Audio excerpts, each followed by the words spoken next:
Hello and welcome to another edition of, well, me. I do want to apologize. I do have a bit of a summer cold. I think is coming on, so you'll hear me do that. I'll try to keep it to a minimum. I apologize beforehand for everything. But bear with me. I finally have everything written out. I have my script, well, guidelines right here as far as what to talk about. Um, but today we're going to talk about the flags of the U.S. I'm going to kind of go over a little series dealing with flags, but I figured I'd begin with the original 13 colonies. So this first video is going to be a little bit long. Just bear with me. Um, to begin with, we'll talk about a bit of history, um, colonial history. So most of the history I include is going to be based on colonial facts. So, with that said, let's jump into it, shall we? The New World. Most of what we knew was Europe, Africa, Asia. And the Americas, as of yet, was unfamiliar to the colonial world. Um, the Native Americans knew about it, but that's all they knew about. They didn't really travel elsewhere. And at least not far. Um, so there wasn't any form of overseas trade with the Americas. So, that said, all we really know about is, um, like I said, Africa, Europe, and Asia. But um, there is supposed discovery of Viking, um, of Norse buildings in upper North America, which means they were here before the arrival of Columbus. So the Vikings may have been here as early as 1000, maybe even earlier. So they were actually discovering the New World well before Columbus was. Um, but officially, our first contact was 1492 with the man known as Christopher Columbus. And he kind of discovered, I think it was the island of Hispaniola he landed on. I'm unsure on that. I'd have to double check. But anyway, um, there wasn't a whole lot of movement other than Portugal and Spain. Um,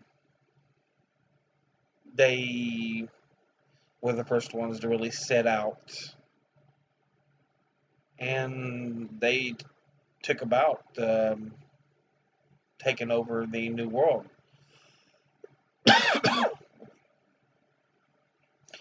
Much of it the Caribbean and South America. The Spanish reached as far north as Florida. So, um, but yeah, much of what they had was Latin America, today's Latin America, your South America, the Caribbean, and into Mexico. With the age of the conquistadors. Between Portugal and Spain, they divided up um, the hemispheres. This is only between them, though. No one else signed it, but it was the Treaty of Tordesillas that kind of divided a lot of the world's waters and land between Spain and Portugal. Although a lot of native peoples would argue that it wasn't theirs to take, and they have a fair point, but it is what it is. Um, there was attempts at colonizing a few spots. The French, the Spanish, the Dutch, even Sweden and Russia were involved in setting up colonies, little outposts in the New World.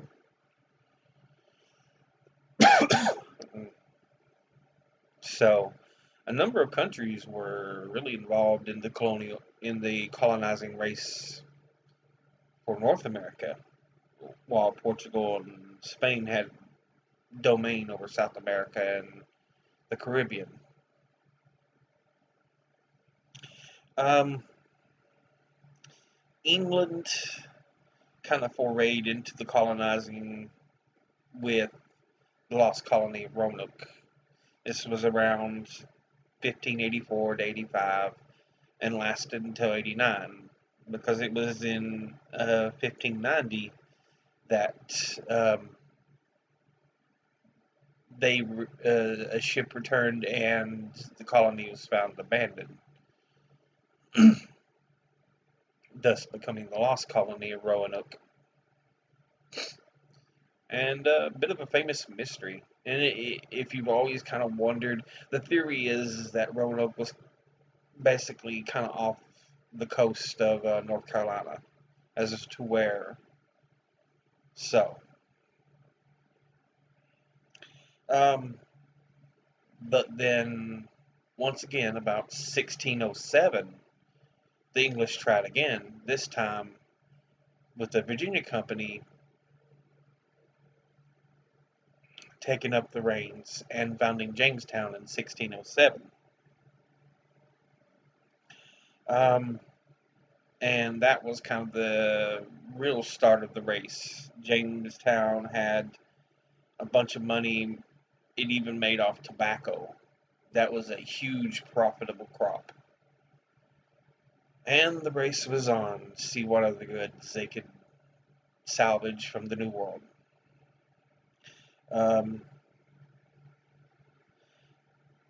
By the early 1700s, the 13 colonies had more or less formed under the under the new British, under the English flag. And so, even though they may not have started there, that's by the early 1700s, most of them were kind of settled as their size and shape, and the nationality was set under rule of the English flag. Now, of course, for America, the Day of Independence, July the 4th, 1776. And there was a political redress of all the grievances that the colonists held against the Crown in what was titled the Declaration of Independence. And that document was handed in, written, and basically from that moment on, America declared itself an independent nation, still dependent on the Revolutionary War, which we did win with the help of a lot of other nations. Because, like I said, the war for seeing what was going on, um,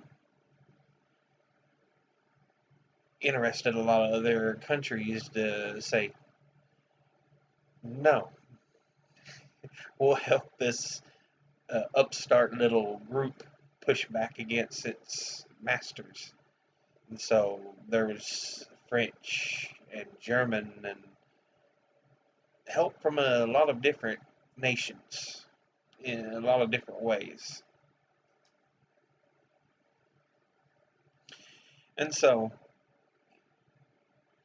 America was kind of born. Um,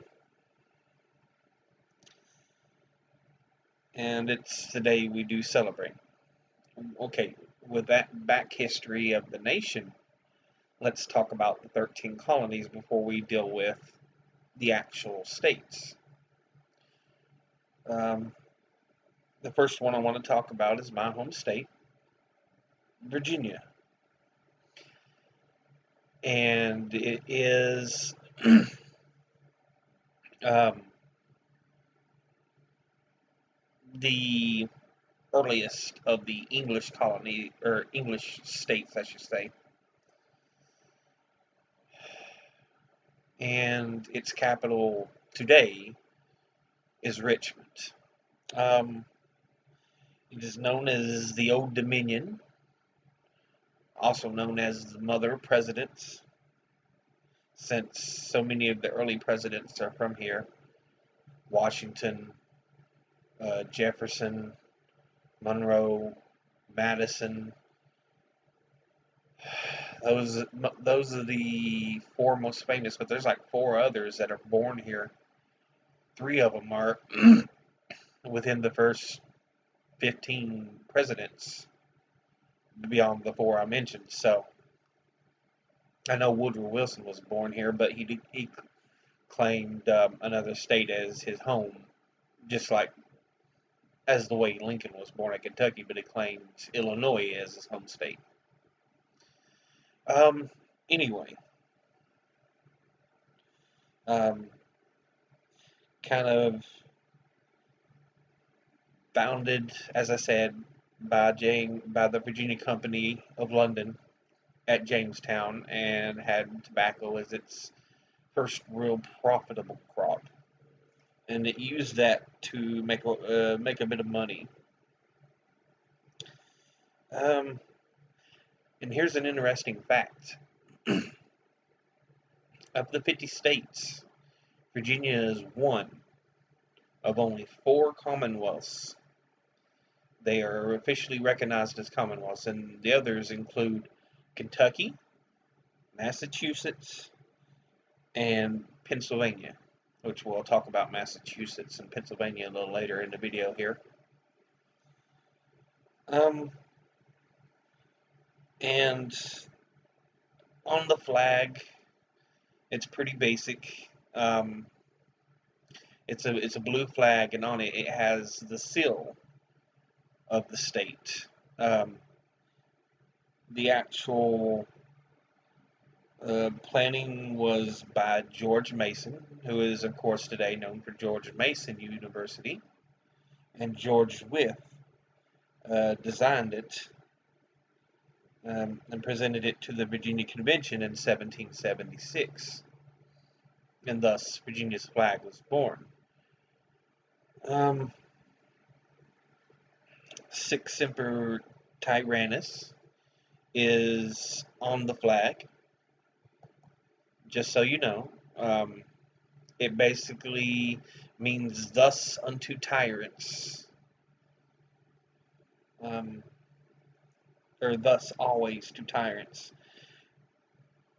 And it was actually shouted by John Booth when he jumped from the balcony during Lincoln's assassination, and also it's supposedly original use is the assassination of Caesar. So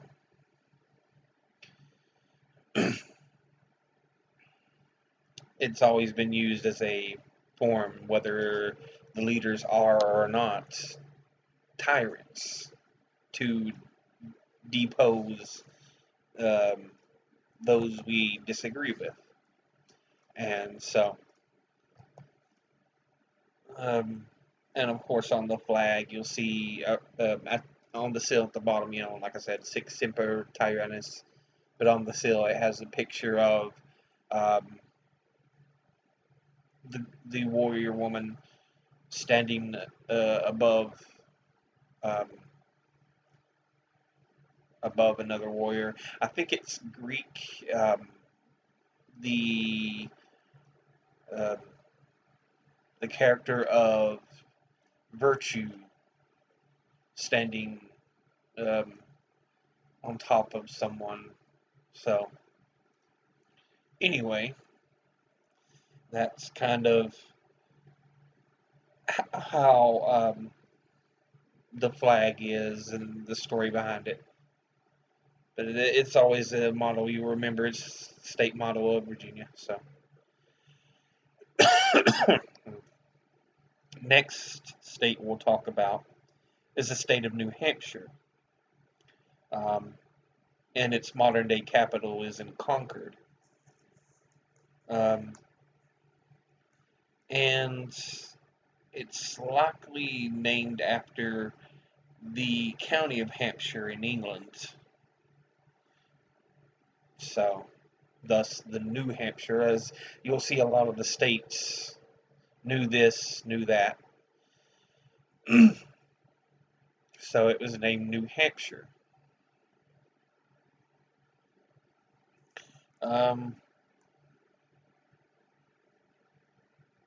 It settled around 1922 between roughly the Merrimack and Kennebec, Kennebec rivers. And I do apologize if I do butcher some of the names.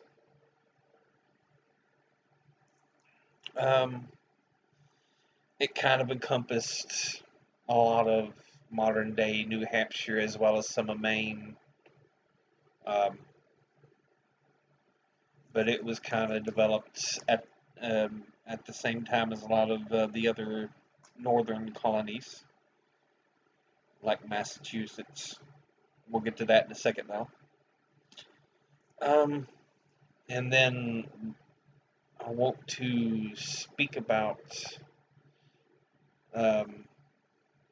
Give me a second here. Let me.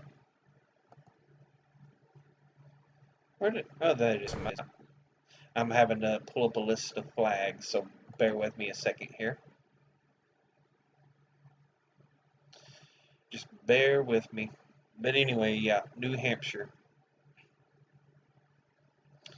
A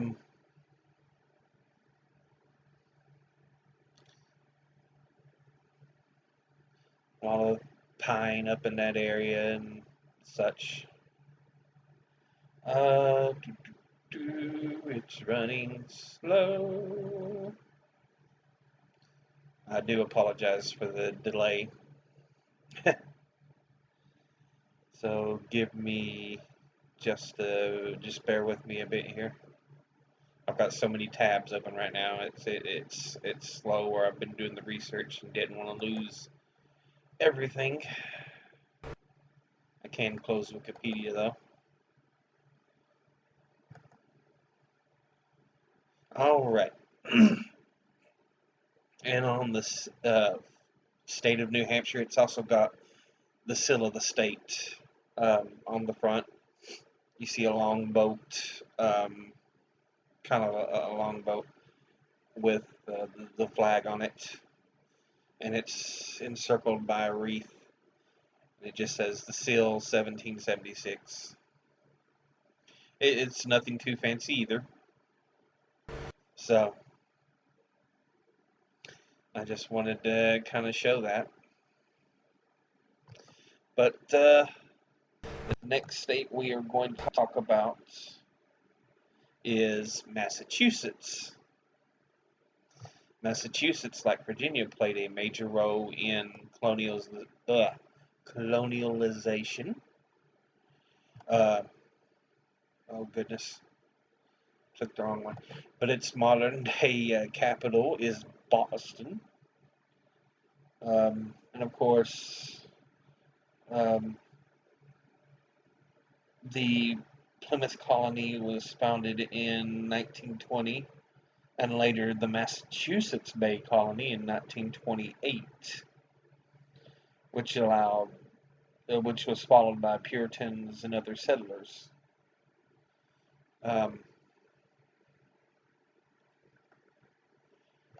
I apologize for my delays here. Um, anyway, it's the home of the Boston Tea Party, and as I said, hugely important in the Revolution. Um, and um, on the flag, you see the motto "Inse petit placidam sub libertate quietum,"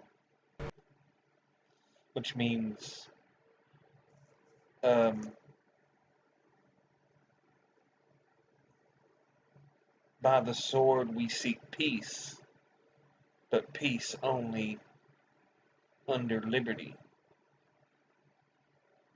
Um, so that's kind of its motto, and as I said, it's on the flag. Um, Another quick note on Massachusetts. Um, as I said with Virginia, Massachusetts is one of only 4 colonies, or one of 4 commonwealths in the whole of the 50 U.S. states and the territories. So, it is kind of unique in that respect. And on the flag, it has the motto that I just read out to you: "Inse petit placidam, or placadam, sub libertate quietum," um, along the bottom on the banner. And above that, it has a shield with a native man with a long bow in one hand, and it appears to be an arrow in the other. Out of the top, you have the sword held by an arm, just disembodied, which signifies the idea of by the sword they will find peace, but only under liberty. And then you have the star in the corner of the shield, signifying the fact that it is one of the 13 original states of the 50. So, there we have Massachusetts. Up next, we have Maryland. Modern day capital is Annapolis, and it was founded by George Calvert, the first Baron Baltimore, of which there are a number of. I think there's 7 or 8, somewhere around that number. Calvert's very important in the early days of the founding of Maryland. So we have that. And it was named Maryland after the French princess Henrietta Maria. The people that tried to found Maryland often feuded with the native Susquehanna, or the Susquehannock Nation, in the colonial days, and with other neighboring states. So there was often a bit of conflict dealing with Maryland, so native and dealing with other states. So that's something to kind of look at in its history. I apologize for that. Excuse me. And on the flag, you have a four-posted kind of symbol, checkerboards on the bottom left or bottom right and upper left, and then crosses on the top right and bottom left. So there we have the state of Maryland. Now, that brings us to Rhode Island. Its modern-day capital is Providence, and it is the smallest of the United States. Just a little bitty block of land.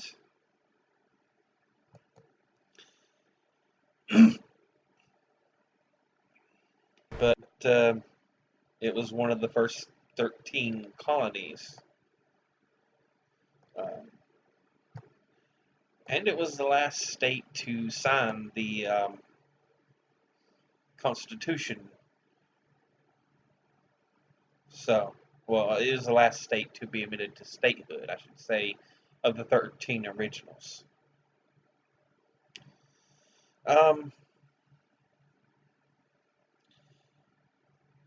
And it tried to be a pretty peaceful land, sought a lot of religious freedom, and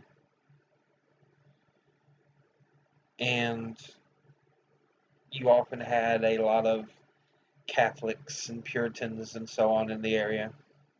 And Rhode Island tried to remain fairly peaceful in regards to religious rights. It does have on the flag, I believe it's 13 stars. 1, 2, 3, 4, 5, 6, 7, 8, 9, 10, 11, 12, 13. Yeah, 13 stars to signify the original 13 colonies. Has a picture of an anchor. And underneath it, it has the word hope. Emblazoned on a banner. So that is Rhode Island.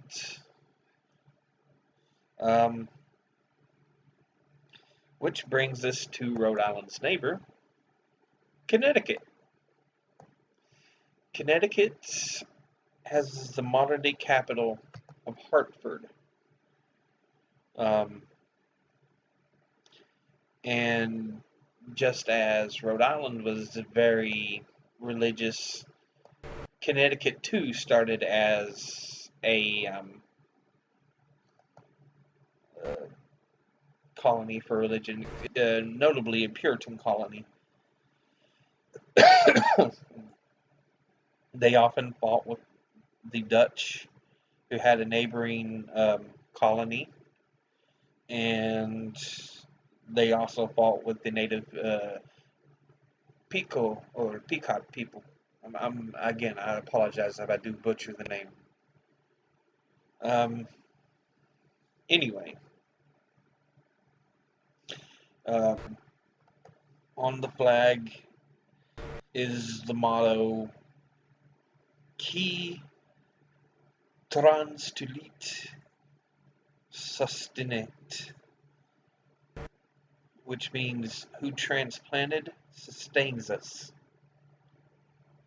And on the actual flag, you have that motto emblazoned at the bottom on a banner. And you have like a little sigil, I guess, with 3 grapevines sitting above, and based on a blue background. So that's kind of the flag of Connecticut, which will bring us to this state of New York. New York has the modern-day capital of Albany. And of course is a fairly populous state. with New York City being the most populous city in the U.S. Um, and it was originally a Dutch colony known as part of a Dutch colony known as New Netherland. Um, when it was taken by England, it was awarded to the Duke of York, um, who then changed the name to New York. That's how it's kind of got its name, New York. um, in the 1690s, it had the largest port um, for importing slaves, which was in New York City. Um, so for any of you who always want to decry the South, I just have to say it wasn't just in the South. Um, along um, um, let's talk a little bit about the population. As I said, it was originally a Dutch colony, so you have the Dutch influence. It's taken over by the English, so the English influence. Um, in 1710, there was almost 3,000 Germans that were shipped in. And this was a time when Manhattan was only 6,000 people strong, so about half the population of Manhattan shipped in.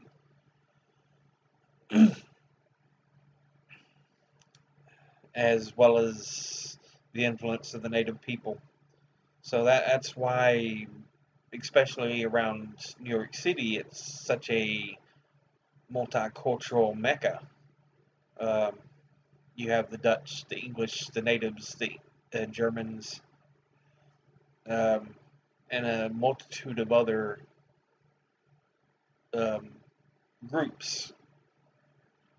So yeah, it's a very cultural area. A little bit about the flag. It's on a blue background. Um, on the bottom, it has on a banner Excelsior. Um, at the top, it has a globe with a bird standing wings abreast upon it. Um, and it has, below that, it has a sigil where the sun is rising over the rivers and the ports, the hillside. So, early New York, kind of giving the idea of it is a trading state. And on each side of the sigil is a woman. One, it appears to be balance, hope, um, or justice. There we go. Because she's holding in one hand a sword, the other hand scales, and she's blindfolded. So on the other side, I'm not sure of the representation, but it's a woman with a little hat on a stick. I think it's a little hat on a stick. And then at her foot is a crown. I'm sure it's probably a virtue of the Greeks, just as I mentioned, or it's a muse of the Greeks, just as virtue was standing upon the soldier in the Virginia flag. So it's likely along that same line. Anyway, that brings us to New Jersey. Its modern day capital is Trenton, and New Jersey was part of the New Netherlands colony of Dutch, along with New York. Um, and it was named after the Isle of Jersey, in the English Channel, making it New Jersey. Um,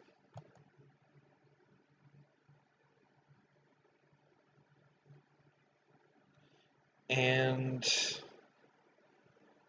on the actual flag, it kind of on a cream or yellow background, you have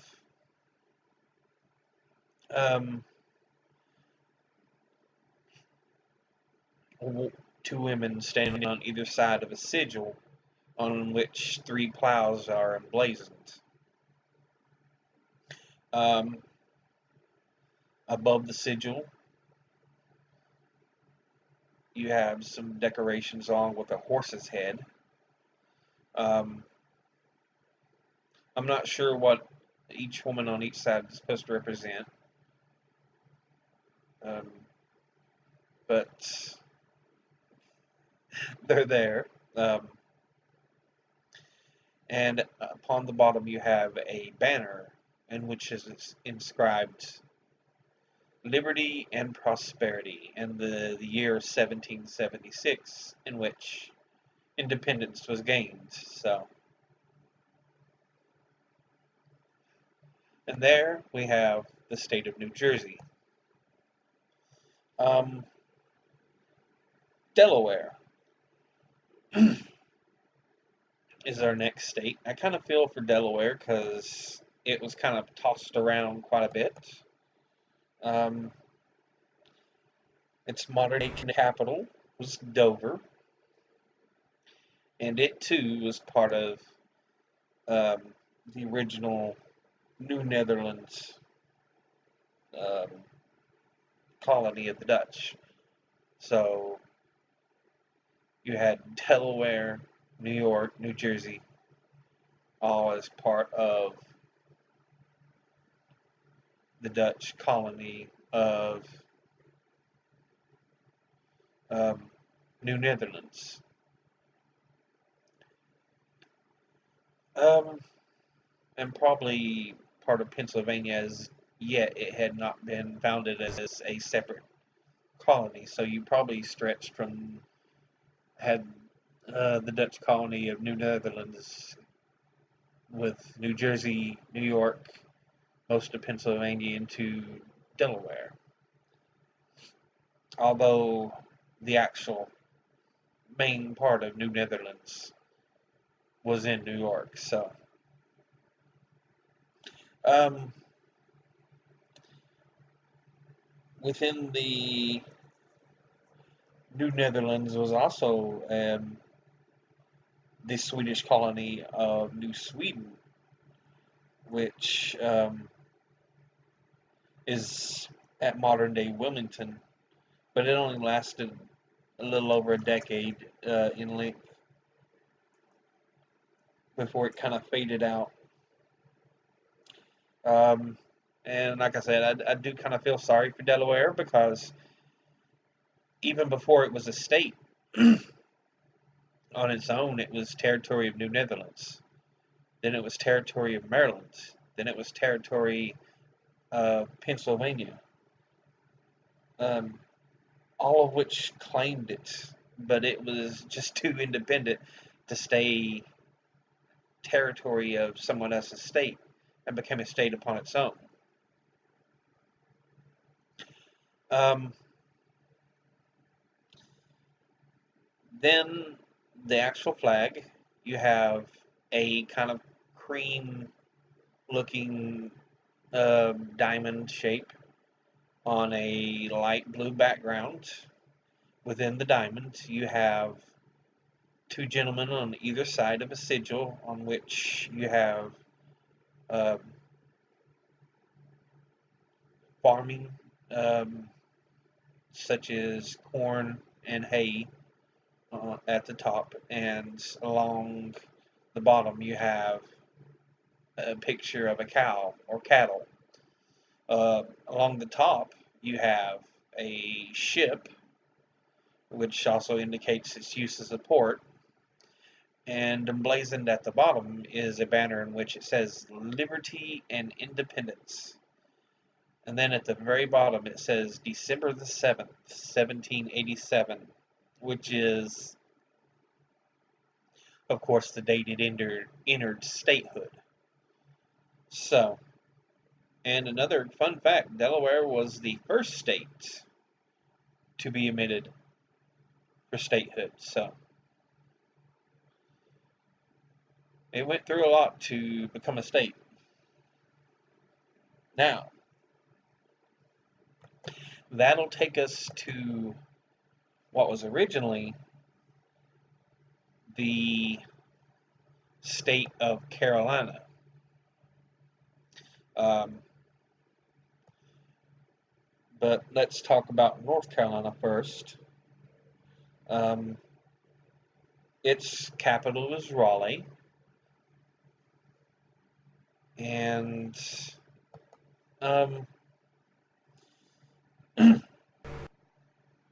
originally, as I said, it was part of just one state with South Carolina as the state of Carolina. Um, and it was named after King Charles I, who granted the charter for the state. The colony was divided in 1710 and became North and South Carolina. And the settlers, the North Carolinians, feuded with the native Cherokee people.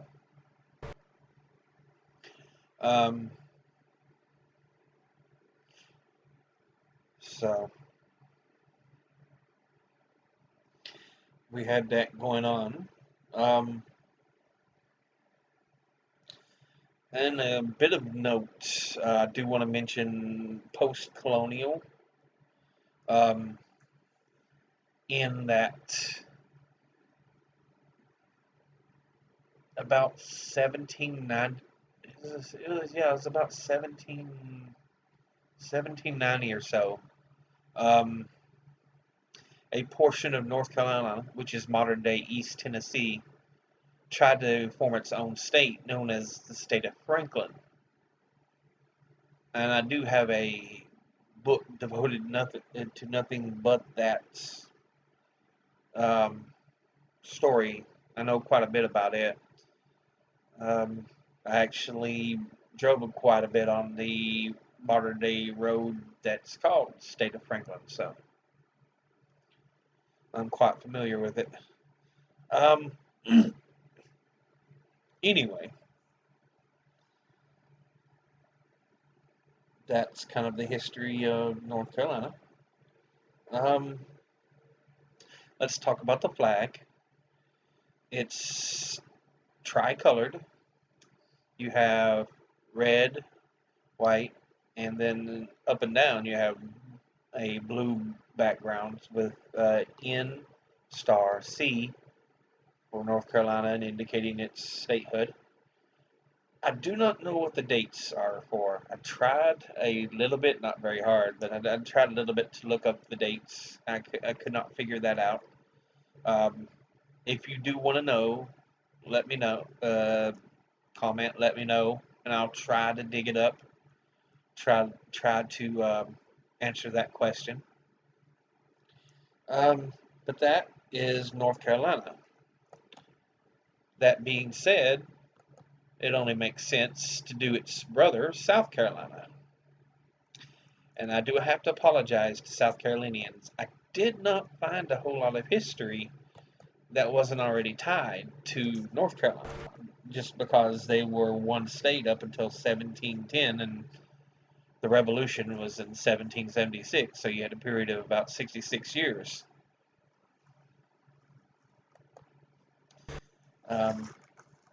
Before the split, or before for anything to happen, and there just wasn't a whole lot I could say. So I do know it is the Palmetto State. Its modern day capital is Columbia. And on the flag you have a blue background, and it's just a tree with a quarter moon in the corner, in the upper left-hand corner. So that is South Carolina. And again, I apologize, guys. I didn't find a whole lot on South Carolina. Next up is the state of Pennsylvania. Its capital, modern day capital, is Harrisburg. And in Pennsylvania, it was granted to the Penn family roughly, and the word Sylvania meaning forested land. It roughly means Penn's woods.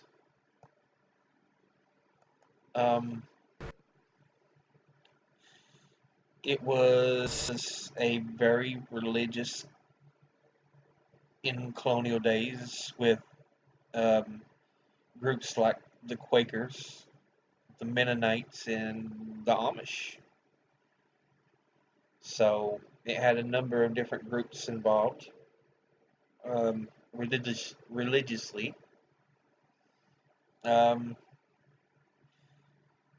They were often fair to the native people during the colonial days, even up to the point of refusing to lend help to New England's Indian Wars.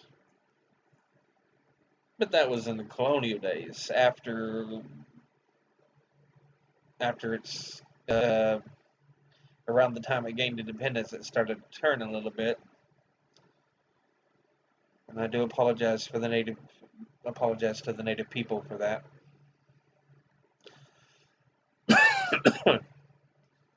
But anyway, on the flag, you have two black stallions on the each side of reared up on each side of the sigil, in which emblazoned on it is a ship at the top, a plow in the middle, and then three bales of hay at the bottom. And standing abreast of the sigil on the top is an eagle, and then draped over the bottom is a banner with the words inscribed, "Virtue, Liberty, and Independence." It's all on a black, cannot speak, I apologize, but it's all on a blue background. So that gives us the state and the flag of Pennsylvania, which brings us to our final state, the modern day state of Georgia. Its modern day capital is Atlanta. And it was granted to James Oglethorpe by King George II, for whom the actual state is named, Georgia. It started as an actual colony for people who had been imprisoned for debt. So it was a kind of haven for those people.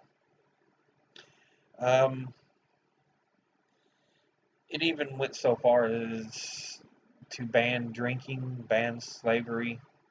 It was very puritanical in its early days.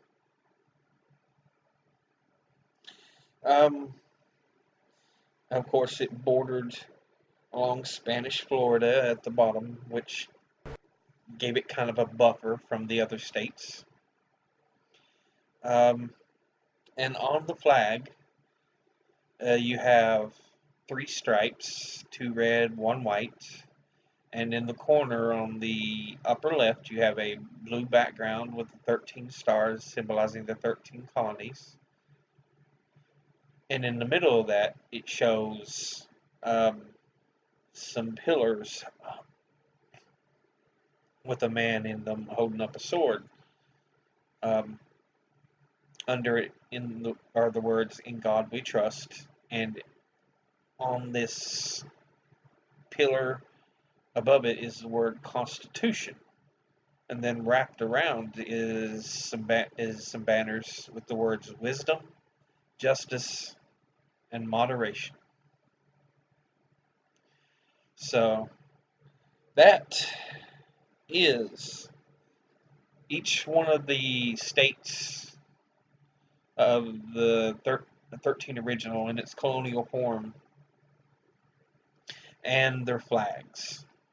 I just kind of wanted to do a short review of the flags, um, and let you all kind of get an idea of how America was. Give each state a little bit of time. And again, South Carolina, I apologize. I just couldn't find a whole lot. I do apologize.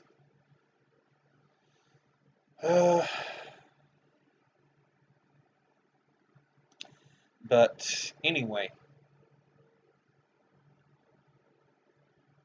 I do want to say, as always, educate thyself. Read, study, learn. It's always a good thing to take in more information. I don't mean to be preachy about it, but it's just, I feel there's a lack of it nowadays. And there has to be done, I do have to say, something, at least, to try to bring it back. I mean, for crying out loud, Jefferson knew a number of languages. Was the writer of the Declaration of Independence. Hugely intelligent, so many of our founding fathers had a lot of intelligence and forethought. So always, I'm not infallible. I'm not. Um, I, it's not that I don't make mistakes. In fact, I half expect to be called out on mistakes if I do make them. By all means, comment. Let me know if I have made mistakes. I will double check the information and acknowledge it if I have indeed made a mistake. Um, but educate thyself. And that's all. I do want to thank you for sticking around, watching this old man talk about the state flags of the original 13 colonies. My back is now killing me, so I'll see you all again some other time. Later.